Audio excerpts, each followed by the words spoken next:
चांदवड तालुक्यातील दिघवत गावात अत्यंत दुर्दैवी घटना घडली असून या घटनेत आपल्या लहान बाळाला वाचवताना आईचा व बाळाचा विहिरीत पडून दुर्दैवी मृत्यू झाल्याची घटना घडली आहे। त्यामुळे परिसरात दिघवत गावावर शोककळा पसरली आहे।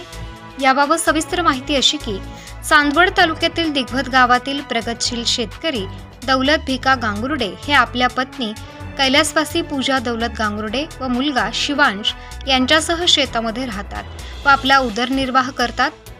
आज सकाळच्या सुमारास 9:30 वाजता शिवांश वय वर्ष अंदाजे 3 हा अंगणात खेळत होता।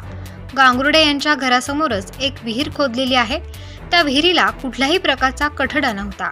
शिवांश खेळत असताना अचानक विहिरीच्या दिशेने जात असताना शिवांशच्या आईचे लक्ष त्याच्याकडे गेले आणि पूजा गांगुर्डे ह्या शिवांशला पकडण्यासाठी जात असताना अचानक शिवांश त्या विहिरीत पडला।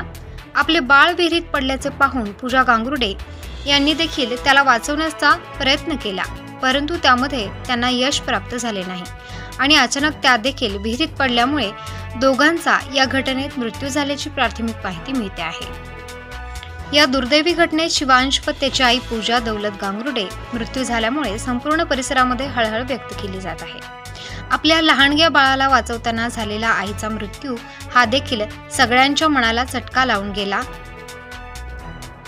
या घटनेमुळे संपूर्ण दिघवत गावासह चांदवड तालुक्यावर शोककळा पसरली आहे। या घटनेचा तपास चांदवड तालुका ग्रामीण पोलीस स्टेशनचे पोलीस प्रशासन करत आहे। प्रबंधभूमी महाराष्ट्र न्यूजसाठी प्रतिनिधी हर्षल गोसावी, चांदवड।